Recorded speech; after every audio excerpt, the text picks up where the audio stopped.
Hello and welcome to Just My Cup of Crochet. In this tutorial we're going to be going over the very basics of crochet. So we're going to start with a slip knot and then continue on with a chain.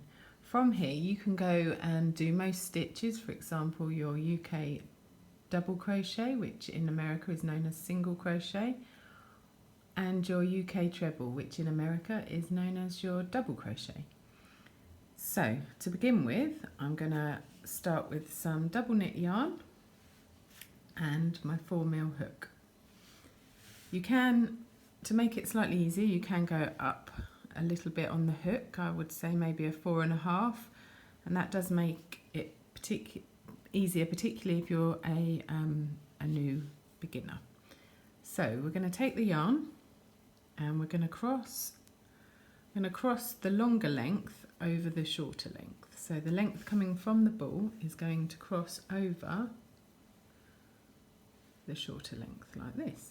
So as you can see, we have an X, a little loop. I'm going to hold that loop and we're going to pop the yarn up through the loop we've just made, like this. And we just pull the shorter length. That's given us this lovely big loop. So obviously we can't crochet with something that size, so we're going to pop our hook through and we're just going to pull on these to reduce the size of the loop. There we go. So don't make it tight, it needs to be able to move freely on your hook. There you go, that's, can you see? That's about the size there. Right, so we've done the slip knot. Next we're going to learn the chain. So we use this finger here to stabilise the stitches. We use this hand to guide the yarn. Don't worry at this point about how you're holding your yarn or your hook, just do what is comfortable for you. So to begin with our chain, what we're going to do is we're going to yarn over. In crochet we always yarn over, never under. So next we're going to get our pincher fingers here, we're going to hold our work and we're going to catch that yarn in the groove of the hook and slowly pull it through the loop. There we go. So we're going to get our stabilising finger, we're going to yarn over from back to front, we're going to pinch our work, we're going to catch our yarn in the groove of the hook and we're going to slide it through. Yarn in the groove of the hook and slowly pull it through the loop. There we go. So we're going to get our stabilising finger, we're going to yarn over from back to front, we're going to pinch our work, we're going to catch our yarn in the groove of the hook and we're going to slide it through. There we go, so stabilise with this finger. Going to yarn over from back to front, pinch our work, catch that yarn and slide it through. Okay, and we're going to repeat that. We're going to yarn over from back to front, pinch your work, catch your yarn and slide that through. Stabilise your work, yarn over from back to front, catch the yarn in the groove, twist the hook and slide through. So here you go, this is what your chain should look like.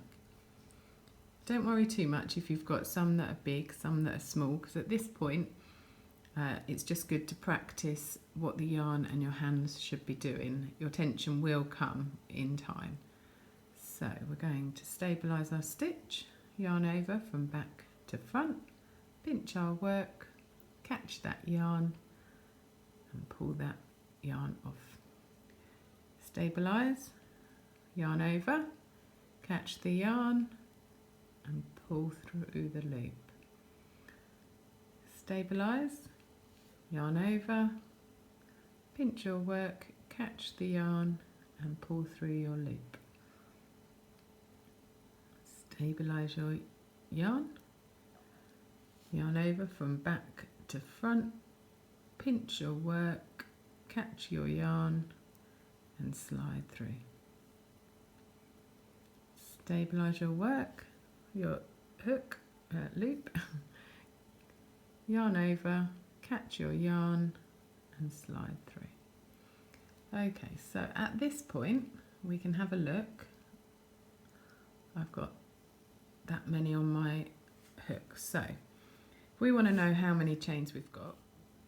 Okay, so now we're going to count the chains that we have on our hook. So here we go. We have this loop here. This is never counted as a stitch or a chain, so we never count the loop on the hook. Next, what we do is we count our V's. So each of these chains is made a V shape, so it goes down, up. So that's 1, 2, 3, 4, 5, 6, 7, 8, 9, and that last one that sometimes gets missed, number 10. Okay, so I've done 10.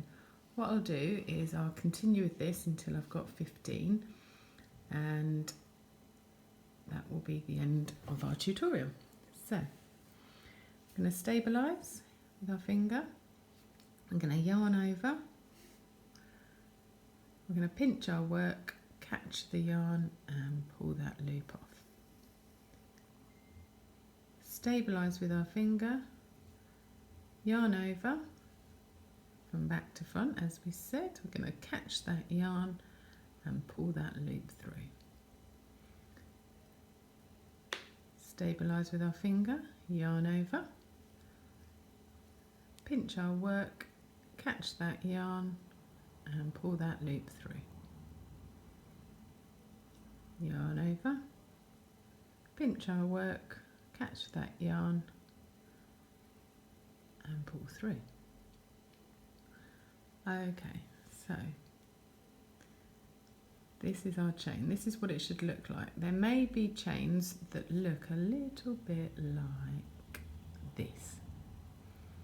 Okay, so I'll just put this other one on as well to give you an idea. You might have some big holes like this. All that you've done there is the loop on your hook was slightly big. So we can just show you again. If your loop on your hook, so this one here, is quite a big loop. I'm going to yarn over and I'm going to pull that loop off, and it's quite big. There we go. Look, I'll show you again. Yarn over. Okay, so if you're finding that your chain's coming out a bit more like this, just keep that loop a little bit tighter. However, there we go. Equally, if you're finding that your chains are coming out and you could, like this, tiny, there we go, like these, you will need to just make those a little bit looser.